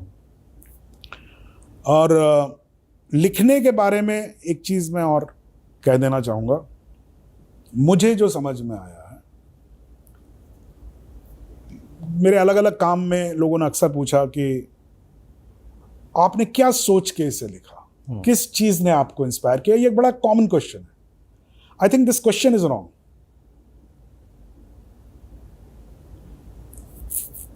You don't, of course, you get an idea. If that is the inspiration, fine. But आप ये कहना चाहते हैं, उसके लिए कहानी लिखते हैं, मैंने ऐसा कभी महसूस नहीं किया। आपको आप जैसे मैं फिक्शन लिखता हूँ, हाँ, तो फिक्शन में जो भी उसकी ड्रामेटिक डिमांड्स हैं, वो मुझे एक आइडिया आया, एक छोटा सा एक आइडिया आया। मुझे लगा कि यहाँ से खुलता है रास्ता और इसमें ऐसे कॉन्फ्लिक्ट्स मिलेंगे, ऐसे सीन्स मिलेंगे, इस तरह का ड्रामेटिक्स ये पूरा हो गया। तो आपको लगता है कि हाँ यार ये कहानी कही जा सकती है। आप उसमें कहना क्या चाहते हैं वो एक्चुअली लिखते वक्त ही आप डिस्कवर कर पाते हैं। ऐसा नहीं होता कि वो झंडा लेके नहीं चलते हैं आप कि नहीं मैं ऐसा कहूँगा। वो कहते कहते आपको ध्यान आता है कि नहीं यार एक्चुअली नहीं, ये बात ये होनी चाहिए। तो मेरा एक नाटक है बर्फ, जो मैंने 7 साल लगे मुझे लिखने में। उसकी ड्रामेटिक कहानी जो थी वो 15-20 दिन में पूरी हो गई थी। बड़े समय तक मैं उसको लिखता रहा। लिखा, अच्छा था, सब कुछ अच्छा लग रहा था। ये मुझे बहुत बाद में समझ में आया कि मैं एक्चुअली बात किस बारे में कर रहा हूं। कहानी तो ये है, यहां से शुरू होती है, ये होता है, ये होता है, ये होता है, अंत ये होता है, लेकिन इस पूरी कहानी में बात क्या हुई है वो मुझे बहुत बाद में समझ में आया। और जब समझ में आया वो नाटक तब पूरा हुआ, तब जाके वो नाटक बना। उससे पहले वो बस it was work in progress. And secondly, so what it says is, whatever story you tell, you end up telling, in the garb of a story, you end up telling your world view. आप दुनिया को किस नजरिए से देखते हैं, क्या आपके विचार हैं, क्या आप एक्सप्लोर करना चाहते हैं, that is what you do in writing, rather than a fixed, focused point that this is it I want to say. That is what I think, and for me this is the process. Maybe for somebody that is the process, but as far as I know, this is what my process is. तो एक चीज़ मुझे बताइए कि अभी के दौर में जितनी भी हम फिल्में बना रहे हैं बॉलीवुड में, अब कई बार ये बाहर भीतर चल रहा होता है, एलिगेशन लग रहा होता है, कोई फिल्म नहीं अच्छे से चल पाई तो उसको लेकर के किसी क्रिटिक्स ने कुछ लिख दिया, एक कहानियाँ नहीं रह गई हैं बॉलीवुड में। और आप जिस तरीके से राइटिंग की बात कर रहे हैं, एक कहानी को एज्यूम करके उसके बारे में समझा रहे हैं, मुझे ऐसा लगता है कि कहानियाँ तो बहुत हैं, चुनाव शायद सही नहीं हो पा रहे हैं। तो इस प्रोसेस में अगर मैं जानना चाहूँ, जब आप कुछ लिखने की कोशिश करते हैं तो आप उस स्टोरी का चुनाव कैसे करते हैं, फिर बाद में अगर उस पर काम करना हो तो कितना स्पेस है उसके लिए? हम दो चीज़ों को मिक्स कर रहे हैं। एक है जो प्योरेस्ट अप्रोच अगर आप कहें, जिसमें आप ये नहीं सोच रहे हैं कि यार अच्छा इसमें फिर हीरो कौन आएगा, अच्छा इसका बजट मुझे कितना मिलेगा, अच्छा ये कितने थिएटर्स में लगेगी, अच्छा इसमें नॉर्थ के कितने लोग देखने जाएंगे, साउथ के कितने लोग देखने जाएंगे। It's a different analysis all together. सवाल ठीक है ये? हाँ, नहीं मैं वही कह रहा हूँ। एक बार मुझे एक सिम्बाइसिस में पुणे मुझे बुलाया गया था टू टॉक अबाउट, उनका एक बहुत बड़ा मीट हुआ था, तो बड़ी बड़ी कंपनीज के सीईओज आए थे। तो मैंने कहा मुझे क्यों बुला रहे हो भाई, मैं तो आर्टिस्ट हूँ, मैं तो मुझे बिजनेस का ABC नहीं पता। तो बोले नहीं, we want to have your perspective.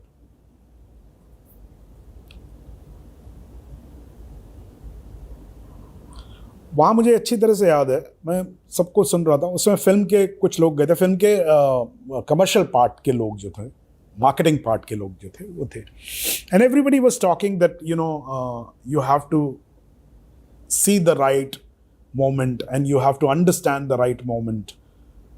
So if you get an Amir Khan or a Salman Khan or a Shah Rukh Khan, do get into the bus, otherwise you'll end up missing the bus. बड़ी देर तक मैं सुनता रहा। मेरा एक सवाल था, बाद में जब मुझसे पूछा गया, मैंने कहा देखिए, as a film maker what is my high, मेरा हाई क्या है। मैं कमरे में बैठता हूँ, मुझे एक ख्याल आता है, जो इतना छोटा सा ख्याल होता है, एक सीन आता है, एक डायलॉग आता है, एक कैरेक्टर का एक स्केच आता है मेरे दिमाग में, and then I end up making a whole world on it. This is what is my high. Out of nothing I have made something. I said, what is your high? If you're high, if you have got, कि अगर आपको सोने की खान मिल गई है और आप उसको बेच रहे हैं, that is not the high of a marketing. आपको एक पत्थर की खान मिली है छोटी सी, can you sell it for diamonds? If you can, that's marketing. That means what we are talking, that you make films in this way, and then there are great marketing people who know how to market that film. यहां क्या हो गया है, हम लोग थोड़ा सा यहां कंफ्यूज हो गए। हम लोग अभी जाते हैं, मुझे फिल्म बनानी होती है तो मैं पहले मार्केटिंग वाले के साथ बैठता हूं, मैंने कहा यार बताओ यार भाई क्या चलेगा, तो तो वो मुझे बताता है कि फिल्म कैसे बनानी चाहिए. This is what it has done. Because I'm chasing the success first. Success is, or money is not what I have learned or I have practiced. What I have practiced is to make a film. That I can do good. I cannot earn money. That I'm not good in that. Fine. Then there is another great person who can see. Fine. अच्छा, तो वो कहता है कि पूरी दुनिया आलू खाती है, आलू सबसे ज्यादा बिकता है इस दुनिया में, तो सैफरॉन तो होता ही इतना सा है, थोड़ा सा होता है, और सैफरॉन की सब्जी भी नहीं बन सकती, तो क्या करें इसका? But then you create that market, that saffron goes for saffron and potato goes for potato. This is the job of a marketing person. Correct? अभी सैफरॉन, मेरे पास सैफरॉन है, मैं आपके पास गया, मैंने कहा कि साहब मेरे पास सैफरॉन का खेत है, बीज पड़े में, मैं क्या करूं? आपने कहा गुरु एक काम करो, तुम आलू लगा लो उस पर, क्योंकि आलू बिकता है. तो सैफरॉन तो इतनी बड़ी जगह में हो जाएगा. आलू के लिए आपको, आलू के लिए बहुत बड़ी जगह चाहिए. तो कहता नहीं, लेकिन चलता आलू ही है, तो तुम सैफरॉन छोड़ो, फेंक दो वो बीज, उठा के यहाँ पर आलू लगा लो. तो आपने इतने से आलू लगा लिए, उसमें से ना ढंके हुए, ना मौसम था, ना जो भी था, ना आपको आलू बनाना आता ठीक से. तो this is what where we get confused and we start comparing success and a good film. They are not directly related. It's not directly related. Success is not a मतलब your being good is no guarantee that you will be treated good, isn't it? फिर हम क्यों उसको दोनों चीजों को मिलाते हैं? Writing does not guarantee you a big amount of money in return. It cannot. That marketing does, and it should do that. The way you market, let's say, अब एग्जाम्पल के तौर पे बात करते हैं, the way you market a horror film. एक ने horror film बनाई, स्त्री बनाई, अमर कौशिक ने स्त्री बनाई, ठीक है, बढ़िया फिल्म, हॉरर कॉमेडी है, उसको मार्केट करना आना चाहिए. उसको आप जॉली एलएलबी की तरह नहीं मार्केट कर सकते. तो ये जो सेट टेम्पलेट्स में लोग चलते हैं कि नहीं आजकल तो यार, जैसे आजकल चल रहा है, आजकल नहीं यार हॉरर कॉमेडी बनाते हैं. अरे हॉरर कॉमेडी क्या बनाते हैं? मतलब it has to come from you ना, मतलब from the makers point of view it has to come from you. Of course you can make it, you have the expertise, उतना क्राफ्ट आपको मालूम है कि ऐसे ये इसके क्राफ्ट की जो चीजें हैं वो ये करेंगे तो एक बन जाएगा. But it will not be from the heart. You will not be able to make Shining, which is also, it's a scary horror film, but Shining is Shining, you know. So you don't do it just because you want success. So आपका starting point ही गड़बड़ हो रहा है. आपका starting point, अगर ideal world कह रहा हूं मैं, और ऐसा नहीं होता है, मुझे मालूम है, आई एम नॉट नाइव, ऐसा नहीं होता है, that is okay. But ideal situation is कि यार मैं ये करना चाहता हूं, मैं बहुत अच्छा करूंगा इसको. ये आपके अंदर ये कॉन्फिडेंस जो अंदर से ही आता है, बोल के नहीं आता है, ये आपको लग रहा है, और आपके साथ आपकी टीम सबको लग रहा है, सबने बनाया, बहुत अच्छा बनाया. Now, how do we take it to the world and make them want to see it? They are another set of people. We lack those people. That is what it is. तो एक चीज़ और इसमें जोड़ें कि मान लीजिए एक writer कोई फिल्म लिखता है जी, और बीच में बहुत सारी चीज़ें ऐसी भी थी कि मतलब फलाना स्टार अगर आ गए तो फिर स्क्रिप्ट क्या, वो तो हिट होनी ही होनी है. करेक्ट है ना. उस पहलू में क्या एक दबाव होता है एक राइटर के ऊपर कि जो वो कहानी कहना चाहता है उसको बदल दिया जाता हो? ओके, सो देखिए, पहले हम राइटर का स्थान समझ लें। हाँ। फिल्म के अंदर राइटिंग, ये मुझे लेट रेणु सलूजा ने ये बात कही थी, मैं कभी नहीं भूला इस बात को। Film making is a process of writing all the way. Starting from writing on paper to writing on celluloid, तब celluloid पे फिल्में बनती थी, on celluloid or a screen by camera. You write it again. Through actors, you write it again. How? It is writing. How do they express? What do they express? Then editing is another writing. It is all the way writing. Correct?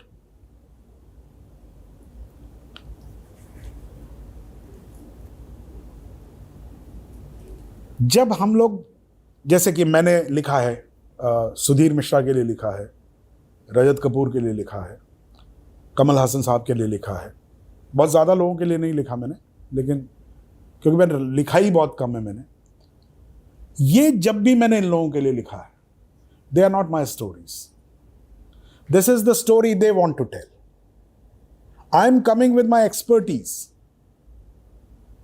कि अच्छा ये कहानी कहना चाहते हैं, ये बात कहना चाहते हैं, इसमें मैं क्या ऐड कर सकता हूं जिससे बेहतर खूबसूरत हो। This is my part as a writer. When I write my own films, that's the time I write. And when I write, and after that when I start directing, the writer takes the back seat. Because then it's director who's rewriting it through his actors. Then you sit with your editor and you're rewriting the whole film again. This is what is the process. तो writer को ये लगना कि यार मैं जो कहना चाहता हूँ, मैं कहना चाहता हूँ, तो फिल्म मेकर भी तुम ही होने चाहिए, तुम ही को डायरेक्ट करनी चाहिए। तब आप कह सकते हैं कि यार जो मैं कहना चाहता हूँ वो नहीं कह पा रहा हूँ, वो तब हो सकता है प्रॉब्लम।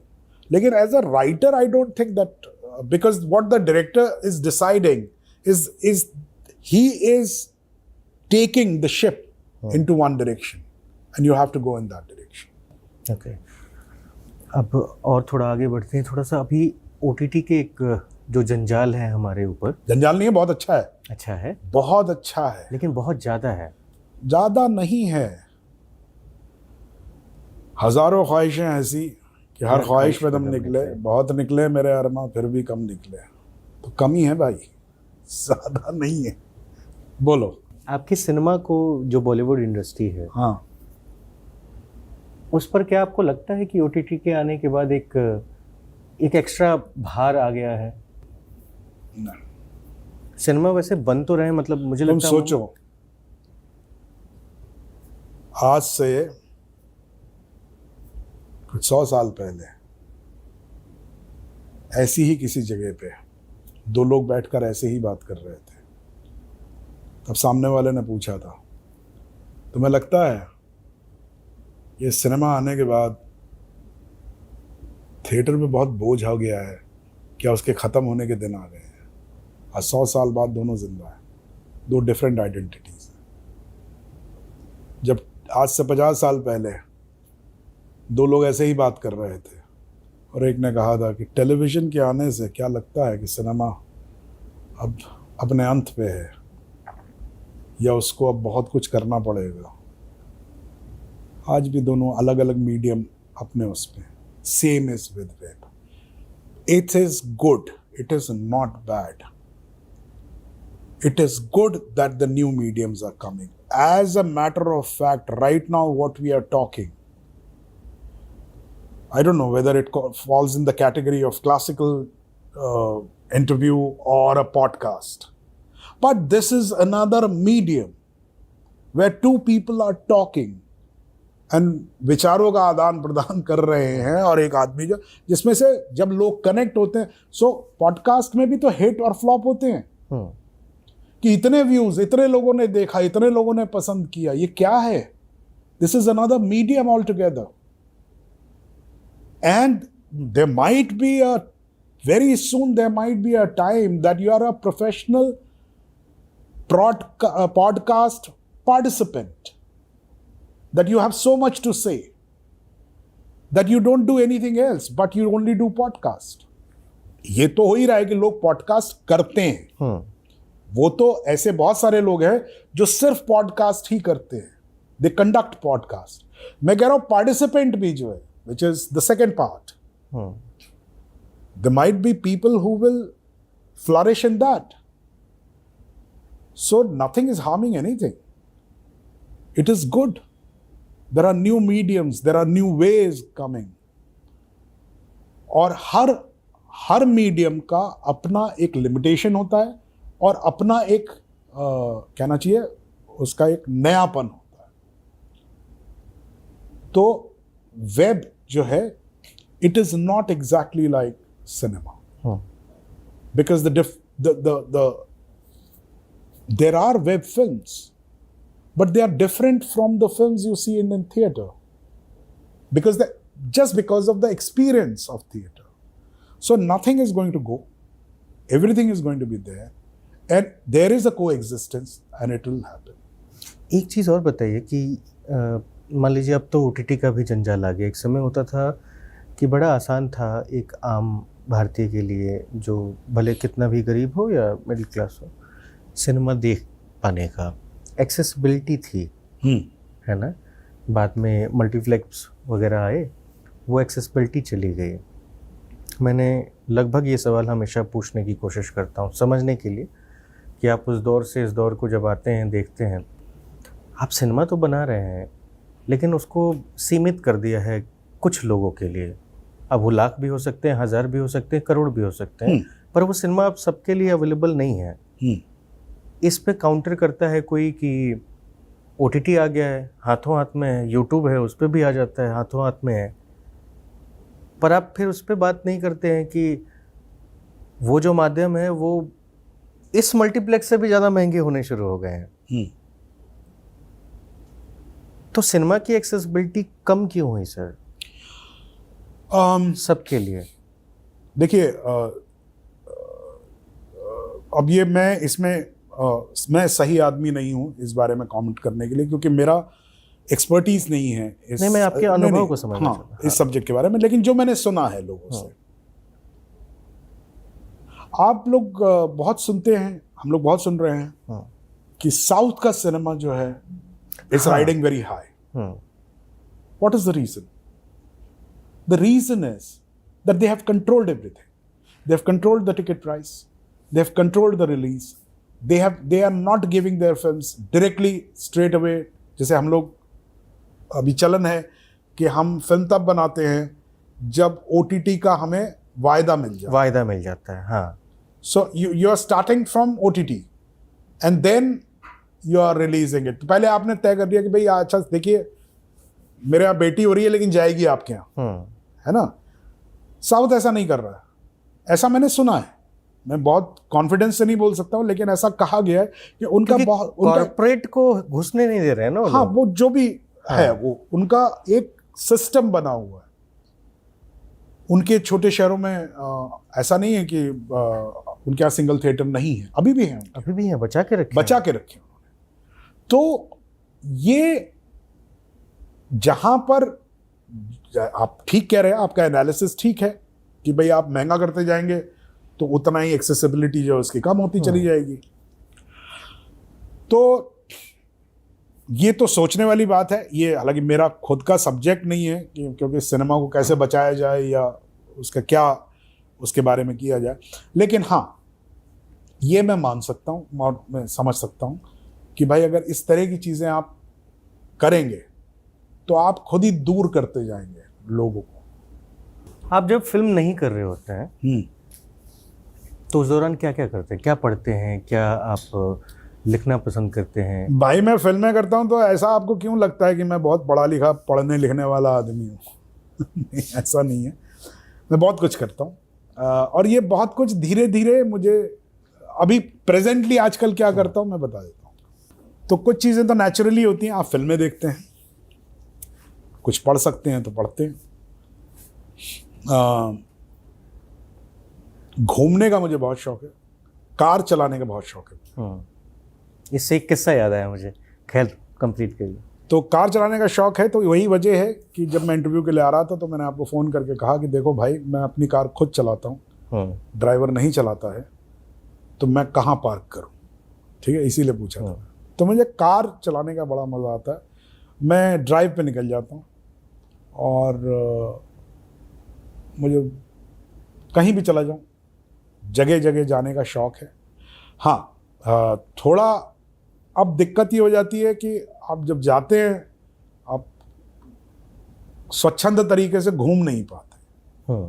बाहर निकलते हैं तो लोग आ जाते हैं, ठीक है, उसमें कोई दिक्कत नहीं है।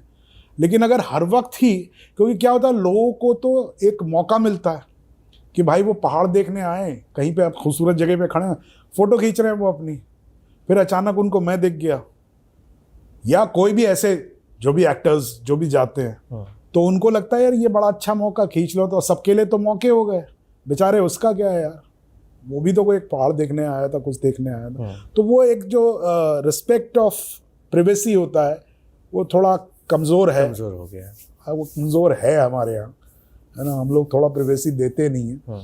तो दैट इज़ ओके, लेकिन फिर भी बहुत शौक है घूमने का। और आजकल तो ये पापराजी कल्चर के चक्कर में तो और स्पेस आप लोग का किल हो गया है। वो ठीक है, हाँ बिल्कुल ठीक है। हाँ, उसके अलावा क्या करता हूँ मैं, टेबल टेनिस खेलता हूँ। तो टेबल टेनिस जो है वो मैं तकरीबन रोज़ खेलता हूँ, और वो एक अलग समाज है मेरा। वहाँ पर मैं एक्टर्स के साथ नहीं खेलता हूँ, जो टेबल टेनिस प्लेयर्स हैं उनके साथ खेलता हूँ, और ठीक ठाक लेवल पर खेलता हूँ मैं। तो अच्छे प्लेयर्स भी मिलते हैं मुझे। और खेल में क्या, जो उसका एक खेल की जो एक साइकी होती है लोगों की, स्पोर्ट्स को किस तरह से खेला जाता है, उसमें क्या होता है, तो वो नए तरह के लोग मिलते हैं, तो एक नए तरह का एक कहना चाहिए एक सर्कल आपको मिलता है, वो मुझे पसंद है। पड़े पड़े सोना भी बहुत पसंद है ना। तो बहुत कुछ है, हमेशा ये सोचते रहना कि आगे क्या करूँगा, नॉट इन टर्म्स ऑफ पैसा, बट कुछ करता हूँ जिससे कुछ हो। तो सीखने का भी शौक़ है, जैसे कि मैंने कोविड के दौरान, क्योंकि कोविड एक ऐसा समय था जब आपको पेंडेमिक में बिल्कुल बांध दिया गया, so that is the time I made a film. क्योंकि मेरे पास कैमरा वगैरह सब है, मुझे चलाना नहीं आता, तो मैं अपने दोस्तों, फ़ोन तो बंद नहीं थे, तो जितने सिनेमेटोग्राफर फ़ोन जो हैं दोस्त हैं, उनको फ़ोन कर करके पूछता था, यार सुनो अभी क्या करूं, ये कैमरा यहाँ लगा देता हूँ। तो it's a film which has only one actor which is me, it is shot bye me, it is made by me, everything I did in that film, क्योंकि घर पे तो आप अकेले ही थे। तो वो पूछ के मैंने थोड़ा सा कैमरा सीखा उस दौरान। एक समय था जब मैं खाली था, तो मैंने एडिटिंग सीख ली। आजकल बड़ा मन है कि मैं थोड़ा सा एआई भी सीखूं, लेकिन एआई थोड़ा मुझे उसके लिए लग रहा है कि एआई में सीखना क्या चाहते हैं आप? नहीं, एआई में जैसे कि इमेज मेकिंग में स्पेशली, कि आप एक तो बहुत बेसिक लेवल पर होता है कि भाई आप प्रॉम्प्ट्स दीजिए और वो करके दे देता है, but still you have a AI का एक ओरिएंटेशन। चैट जीपीटी और ग्रुप वगैरह जो नहीं मालूम तो सभी है मुझे। हाँ। नहीं, मैं वो फोरम वगैरह अटेंड नहीं करता। अच्छा। करूँगा तो फिर तो थोड़ा क्लासिकल तरीके से ही करूँगा कि भाई जाके, जैसे एक बार मैंने कलर करेक्शन सोचा था कि मैं कलर करेक्शन सीख के देखूँ कि कैसे करते, कैसे इसको, कैसे उसको बैलेंस किया जाता है, क्या चीज़ें होती है, क्या प्रोसेस क्या होता है। तो दीज आर टेक्निकल थिंग्स। सो ऐसे वक्त कटता है। बढ़िया। आप इंदौर में थे तो कुछ तो बता रहे थे एक बार कि ड्राइविंग का बड़ा शौक था, कलकत्ता गाड़ी से जाने का प्लान चल रहा था। नहीं, कलकत्ता नहीं। हाँ। वो बताता हूँ। तो हमारा घर था लोनावाला में, अब नहीं है। घर था सेकंड होम। तो सेकंड होम की जो असलियत होती है वो यही होती है कि आप शुरू में जाते हैं, फिर बाद में आपसे वो काम करवाता रहता है। तो फ्रिज विज था हमारे घर में, फ्रिज ख़राब हो गया था, तो हम लोगों ने बात की, मैंने और मेरी पत्नी ने, कहना एक काम करते हैं, चलते हैं फ्रिज चेंज कर लेते हैं। तो हमने कहा कि सैटरडे को जाएंगे, लोनावाला है, तो सैटरडे को अगर ऑर्डर देंगे तो वो संडे से पहले भेजेगा नहीं। संडे को फ्रिज लग जाएगा, शाम को अपने फ्रिज चालू हो जाएगा, उसमें एक बियर ठंडी करके पी के नेक्स्ट डे मॉर्निंग वापस आ जाएंगे। तो हम लोग गए, सैटरडे को ऑर्डर किया, उसने सैटरडे को भेज दिया फ्रिज। तो उसी दिन बियर ठंडी हो गई, उसी दिन पार्टी हो गई। अब संडे मॉर्निंग उठे तो करने को कुछ नहीं था, तब सब फ्रिज तो आ चुका है, अब वापस मंडे को आना था। तो मैंने बरनाली, मेरी वाइफ जो है, उनसे मैंने कहा कि भाई तुम्हें चलना है क्या, बॉम्बे कुछ काम है? बोले नहीं, मेरी अभी 3-4 दिन अभी कोई काम नहीं है मुझे। मैंने कहा ठीक है, तो चलो आज यहाँ बैठ के क्या करेंगे, नाश्ता करके आते हैं, बाहर चलते हैं। तो पहले आइडिया था कि लोनावाला में कहीं नाश्ता करेंगे, तो निकले। फिर मैंने कहा लोनावाला नहीं करते यार, पूना चलते हैं, 60 किलोमीटर पूना चलते हैं, वहाँ नाश्ता करेंगे। पूना तक पहुँचे तो सिटी में नहीं गए, बाहर ही चल रहे थे। तो मैंने कहा यार पूना प्रॉपर में नहीं करते हैं, वो महाबलेश्वर की तरफ जो रास्ता जा रहा है, वो रास्ते में ढाबे बढ़ते हैं, वहाँ करते हैं कहीं नाश्ता। तो चलते गए हम लोग, पूना क्रॉस करके महाबलेश्वर की तरफ निकले। अब हम लोग उस तरफ जा रहे थे, फिर बीच में थोड़ा बिस्किट खा लिया, थोड़ा सा कुछ हल्का फुल्का खा लिया, तो भूख भी नहीं लगी थी। चलते करते नाश्ता हुआ नहीं। हम लोग चलते गए, गाड़ी चलती गई।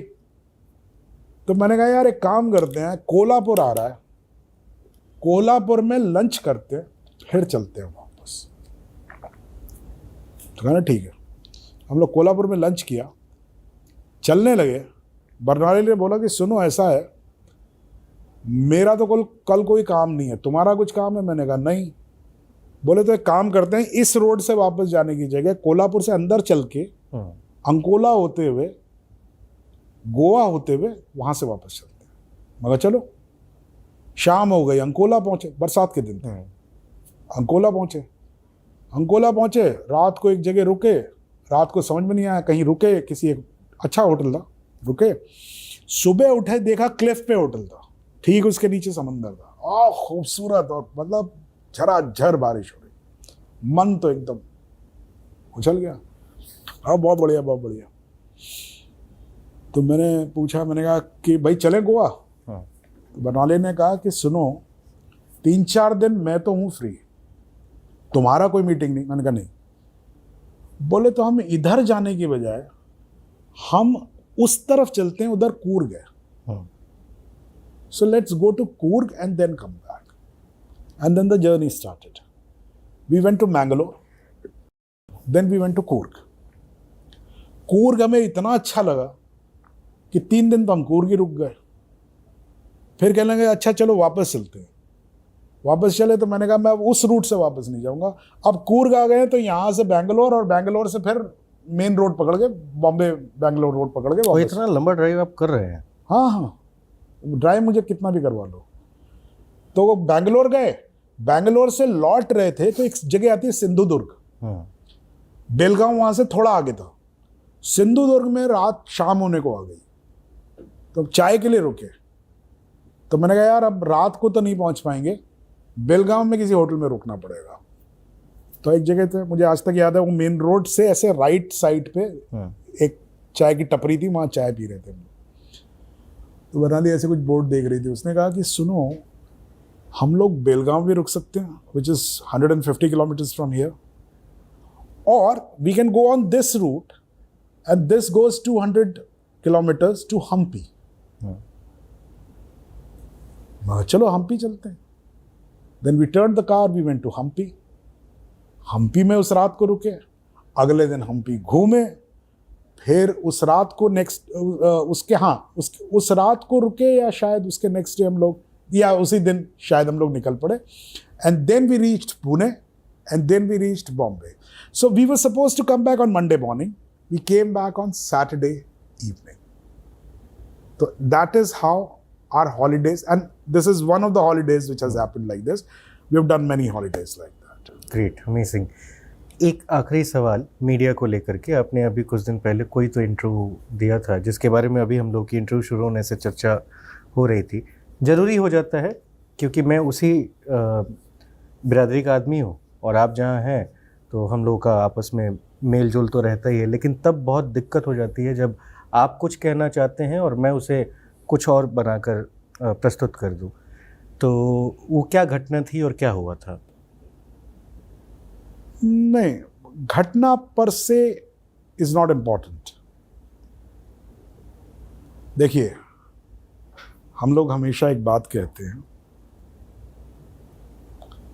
हर मीडियम की अपनी एक ताकत है, अपनी एक खूबसूरती है। क्रिकेट में बैटिंग करते वक्त विराट कोहली के पास दो ऑप्शंस हो सकती हैं कि वो क्रिकेट खेले या वो एक्टिंग करे। सो उसको क्या करना चाहिए? क्रिकेट खेलना चाहिए, एक्टिंग नहीं करनी चाहिए, because that's a different medium. जी, करेक्ट। जब वो मैदान में है, जब वो किसी फिल्म में होगा तो वो एक्टिंग करेगा, तब वहां उसे क्रिकेट नहीं खेलना। जब कभी वो अगर कोई ऐड कर रहा है तो उस वक्त वो क्रिकेट नहीं खेलेगा ना, तब वो एक्टिंग करेगा। सिमिलरली मेरा ऐसा मानना है, media, news, it's a different medium. It has a different purpose. It has a different effect, and it has a very big impact on the society. Don't make your news like a film. If you will do that, neither it will be a dignified film, nor it will be a dignified news. My only suggestion is that. खबर देखते हैं, news, TV, अखबार, देश दुनिया के बारे में जानने के लिए आपका माध्यम क्या है अभी के दौर में? I think in today's social media's time, everybody is a journalist. People keep saying all things. And fortunately, unfortunately, whatever, if you lose faith in the authenticity of the news, then you're left alone to decide whatever you understand is right. I think what I'm trying to say is, I don't know whether the news on a TV screen is a true news, or a news on a web page is a true news, or a news on a WhatsApp is a true news. Yes, I keep hearing news. And then, whatever you can make out of it, so that you are in sync with what people know. That's all. There's nothing beyond that. Thank you, शुक्रिया sir हमसे बातचीत करने के लिए, Thank हमें you. समय देने के लिए। और आपको कैसा इंटरव्यू लगा, आप चाहें तो बता सकते हैं। मुझे बहुत अच्छा लगा। It was again a ऐसा तो नहीं वो रिपीट हुआ? नहीं, it was like my travels, uncharted journey. बहुत अच्छा, happily returned. थैंक यू, शुक्रिया।